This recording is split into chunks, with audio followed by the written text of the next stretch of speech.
Deputy CM Keshav Prasad Maurya की फतेहपुर गाजीपुर जनसभा। Sapa BSP पर साधा निशाना और खूब कसे तंज। डिप्टी बोले पूर्ण बहुमत से फिर बनेगी योगी सरकार। यूपी के डिप्टी सीएम केशव प्रसाद मौर्य ने फतेहपुर जनपद के अयाहशाह विधानसभा बीजेपी प्रत्याशी विकास गुप्ता के समर्थन में गाजीपुर कस्बे में जनसभा को संबोधित किया। इस दौरान उन्होंने बीजेपी सरकार की उपलब्धियों व सरकारी योजनाओं का खूब बखान किया तो वहीं सपा बसपा समेत विपक्ष पार्टियों पर जमकर निशाना साधा। उसी मंच से जनपद के सभी विधानसभा बीजेपी प्रत्याशियों को भारी मतों से जिताने की जनता से अपील की।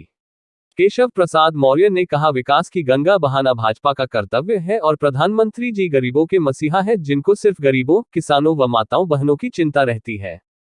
प्रधानमंत्री गरीब कल्याण योजना से महीने में 2 बार राशन पहुंचता है। अगर सपा बसपा व कांग्रेस वाले बेईमान होते हो सारा राशन खा जाते। साथ ही कहा, 10 मार्च के बाद भाजपा की फिर से सरकार बनने जा रही है। विकास हमारा संकल्प है, विकास हमारी जिम्मेदारी है। गरीबों, मजदूरों, किसानों, नौजवानों व मातृशक्ति का उत्थान सबसे पहले होगा। सपा पर निशाना साधते हुए कहा, अखिलेश यादव बताएं कि अहमदाबाद के दोषी समाजवादी पार्टी का प्रचार क्यों कर रहे हैं। 2012 से 2017 के बीच सपा सरकार में आतंकवादियों के मुकदमे क्यों वापस लिए और समाजवादी पार्टी का आतंकवादियों से रिश्ता है। फतेहपुर से दुआबा सम्राट के लिए परमानंद पांडे की रिपोर्ट। पहले मातृशक्ति का उत्थान सबसे पहले। अखिलेश ने कहा है कि 2022 में बीजेपी जो भी कर रही सिर्फ जुमलेबाजी कर रही। श्री अखिलेश यादव जी पहले ये बताएं, श्री अखिलेश यादव जी पहले ये बताएं कि अहमदाबाद कांड के दोषी समाजवादी पार्टी का प्रचार क्यों कर रहे हैं। 2012 से और 2017 भाजपा की फिर से सरकार बनने जा रही है। विकास हमारा संकल्प है, विकास हमारी जिम्मेदारी है और गरीबों का और मजदूरों का और किसानों का सबसे पहले, नौजवानों का उज्जवल भविष्य सबसे पहले, मातृशक्ति का उत्थान सबसे पहले। अखिलेश ने कहा है कि 2022 में बीजेपी जो भी कर रही सिर्फ जुमलेबाजी कर रही। सरकार बनने के बाद 300 यूनिट जो लाइट देंगे। श्री अखिलेश यादव जी पहले ये बताएं कि अहमदाबाद कांड के दोषी समाजवादी पार्टी का प्रचार क्यों कर रहे हैं। 2012 से और 2017 तक जब वो सरकार में तो उन्होंने आतंकवादियों के मुकदमे क्यों वापस लिए। समाजवादी पार्टी का आतंकवादियों से क्या रिश्ता है, इस बात का जवाब दें। बाकी तो हम कमल खिल ही रहा है, कोई दम नहीं। मोदी जी दिल्ली से बटन दबाते हैं, मेरे अन्नदाता के खाते में सीधे पहुंचा देने का काम करते हैं। ये सपा बसपा वाले तो कमीशन खाने वाले हैं। अगर 2000 भेजते वहां से तो पहले 1700 क्या उन्हीं के खाते में चला जाता। 2 लाख करोड़ भेज चुके अब तक किसानों को और 2 लाख करोड़ में से आप सोचिए कि अगर वो होते तो आपको 30,000 करोड़ रुपया मिलता। 1,70,000 करोड़ रुपयों को बेईमान खा जाते हैं। इसे सबका साथ सबका विकास भाजपा कर रही है। इसे सबके आशीर्वाद के लिए मैं आप सबका हाथ जोड़ करके निवेदन कर रहा हूं। और प्रत्याशी मैंने कहा यहाँ विकास गुप्ता तो है, लेकिन केशव प्रसाद मौर्य भी प्रत्याशी है। और आप सबसे आज मैं एक अपील करना चाहता हूं। आप सब क्या कै दिन बचा है, आज कौन तारीख है? 19 से आज और 23 को वोट पड़ना है। 20, 21, 22 3 दिन का आप सब प्रत्याशी बन सकते हो क्या? मेरी ओर से जो प्रत्याशी की तरह काम 3 दिन कर सकते, जरा हाथ उठा बता। तब तो विरोधी की जमानत जब्त हो गई।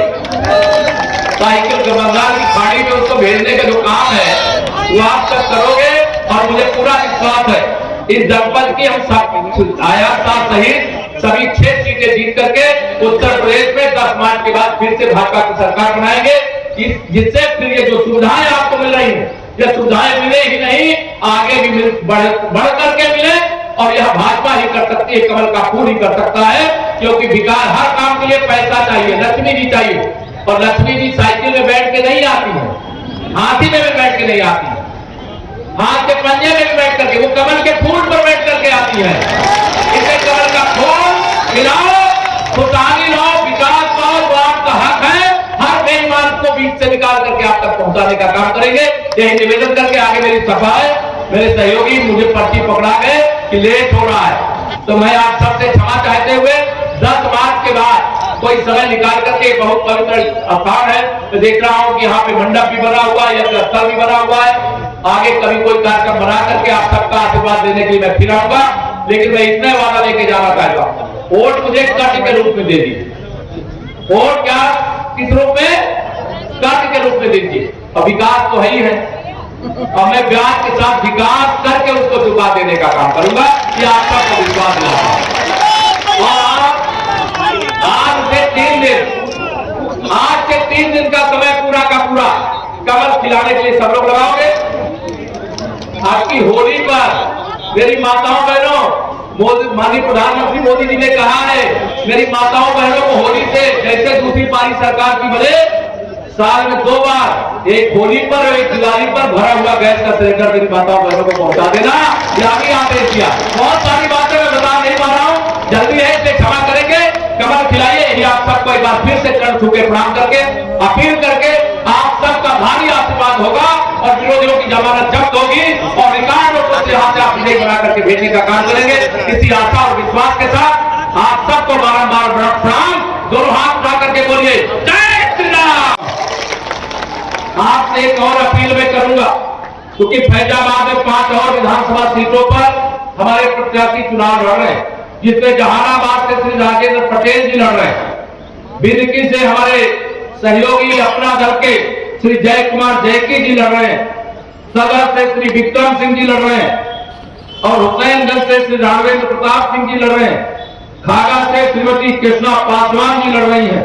ऐसे में अपने सभी विकास जी सहित 6 के 6 प्रत्याशियों के लिए यहां से अपील करता हूं कि उनको भारी अंतर से विजयी बना करके, जिनका फोन हो, परिचय हो, रिश्ता हो, फोन करने का काम करिएगा।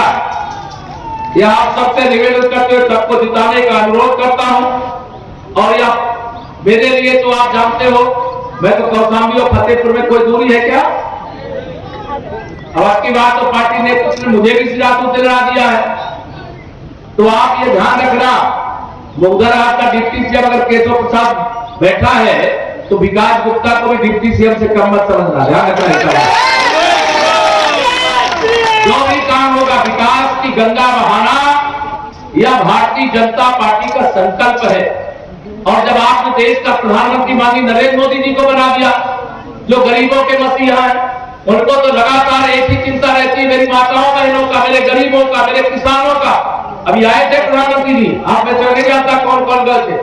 हर समय मेरी कभी भेंट हो जाती सौभाग्य से, तो एक ही बात वो करते हैं, मेरे गरीबों का ख्याल रखना, मेरी माताओं बहनों का ख्याल रखना, मेरे किसानों का ख्याल रखना, मेरे जवानों का ख्याल रखना।